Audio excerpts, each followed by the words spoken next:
So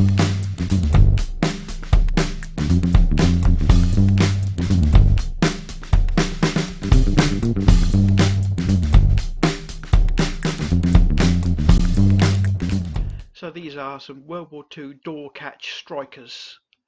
I can't tell you exactly what they're for, but military vehicle, just not available anymore. They had been sent away to a different caster, who unfortunately passed away before he was able to make them. But to be honest, they were going to end up a little bit wrong anyway, because he'd copied the original exactly. And as I later found out, well, I'll show you in a little bit, the catch was actually worn out on one side,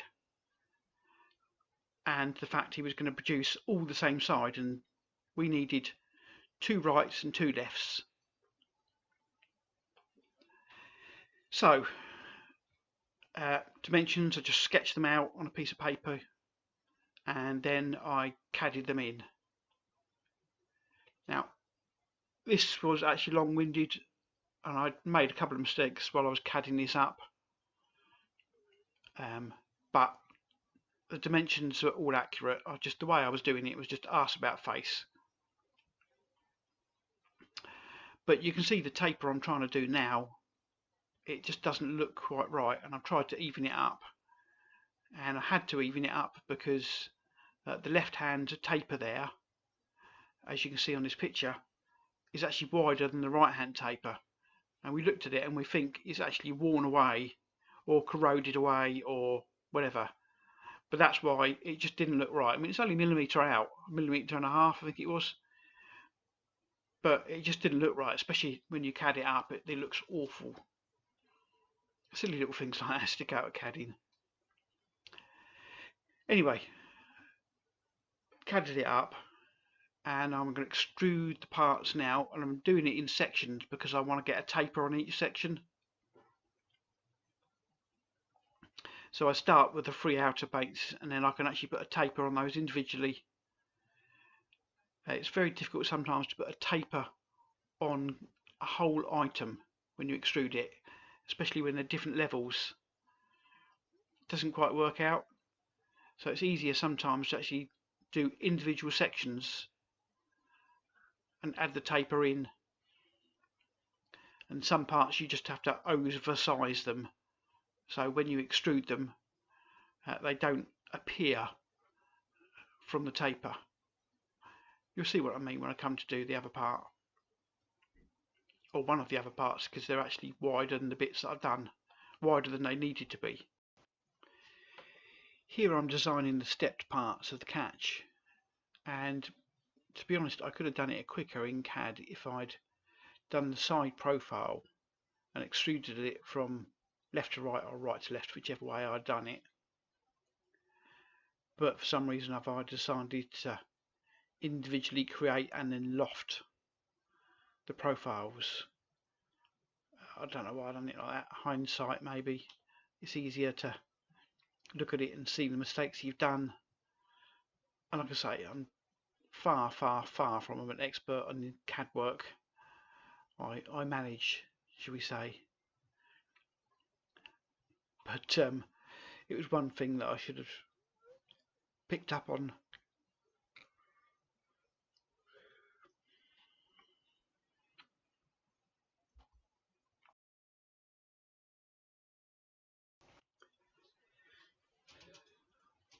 So I'm creating the lower profile, even though the majority of this is going to get rounded off.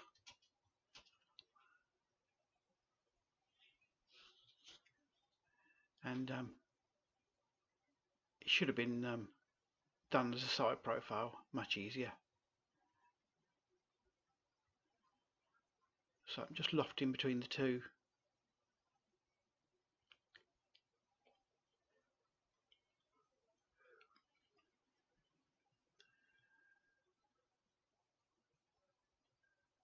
And now I'll create the first catch.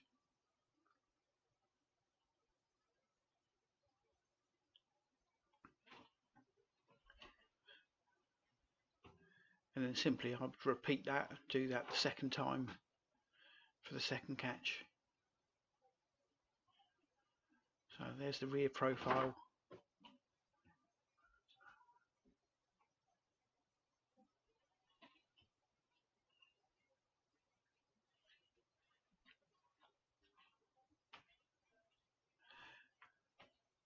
Now I don't quite know what I did when I did the sketch, but as you can see, I obviously didn't level the top bar or part of the sketch, and I'm just looking at it and thinking, what the hell have I done? Luckily it's just a easy fix. I just didn't tie it down to a horizontal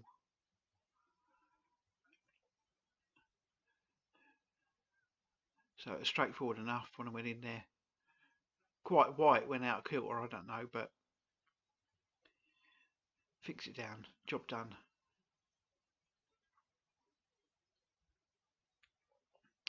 So I'm just changing the chamfer. I've already done it once. Because I modelled these the wrong way, the chamfer become a bit more important.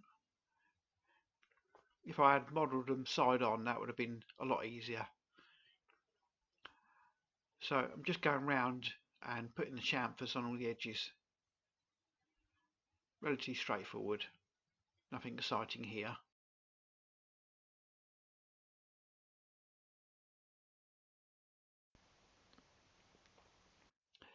Even a 1/2 mil chamfer sometimes makes quite a lot of difference to the moulding.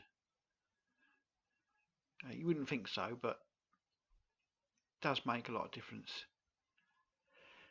So here I'm just selecting all the individual bodies and combining them.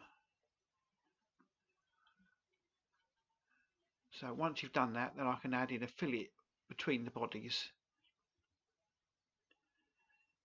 Now this was the top corner that just didn't look right on the original. It's just turning out basically that it was just the way it had been corroded and sandblasted, and it just looked different from the other side, but it couldn't have been, and I'm pretty sure it wasn't. It's just an optical illusion. It just didn't look right. If you look at the original, it almost looks like it encroaches quite a lot compared with the other side, but I've set them the same and it does. It's fine.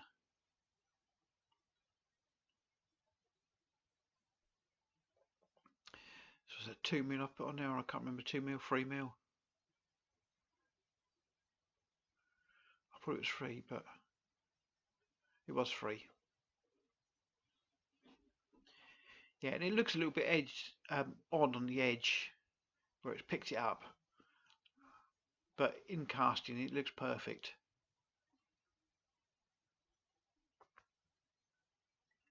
Now the three little dimples that are there for the 3 screw holes.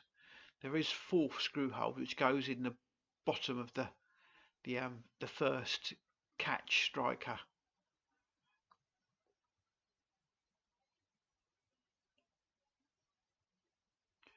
Right, so what I'm doing is I'm mirroring this because I'm casting 4 of them, so I'm going to print 4.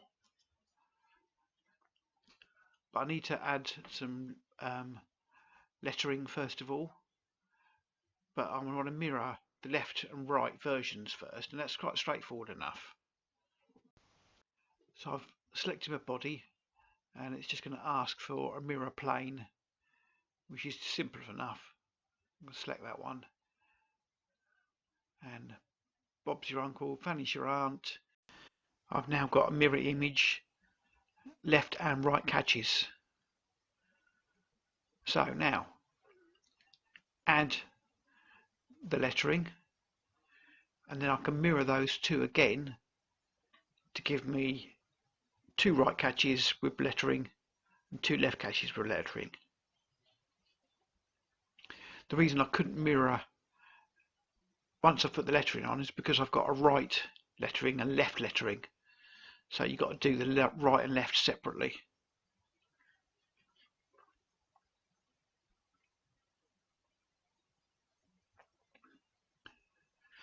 Now obviously we only ever had one right catch. That's all that remained. And I think it was 182 was the number. So it's right 182 was obviously a part number maybe, or a component number. So bit of poetic license, I've gone for L183 and put that on the other side.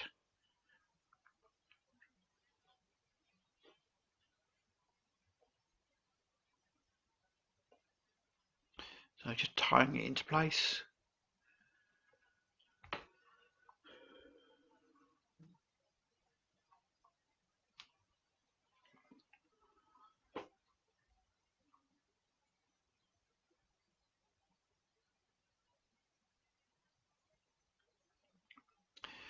And these are the numbers, which I think was, I'm sure it was 182 for the right hand side.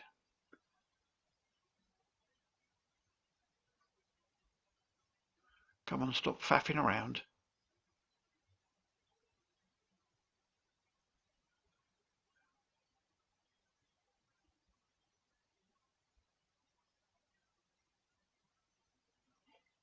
Ah, yeah, right, it was 182. Thought it was.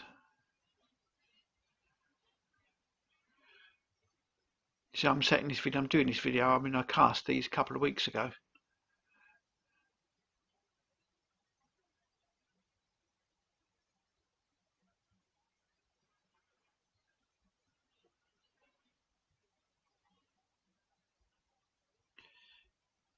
I should just tie that in.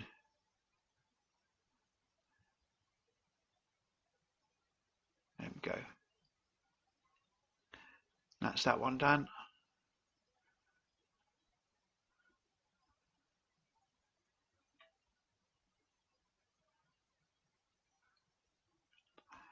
Now, all I've got to do is emboss it now.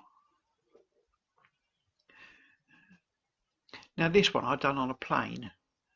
I've done on a plane level with the top of the casting.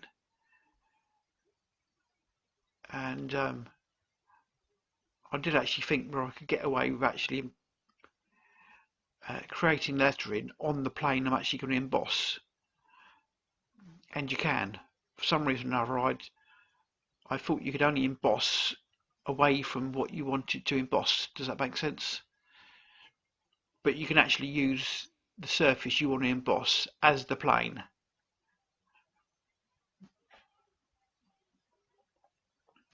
So I'm just having a look. I don't want it too deep being casting. Too deep, it's just going to hang sand up.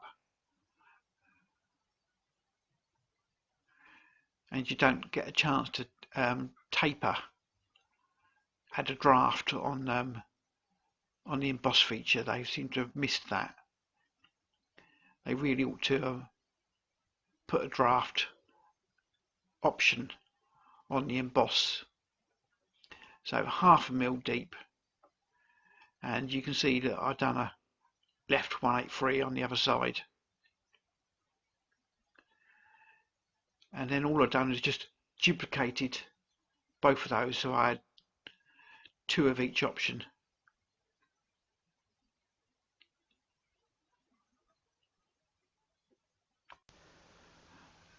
So we're about, what, 13 minutes into the video, 14 minutes nearly.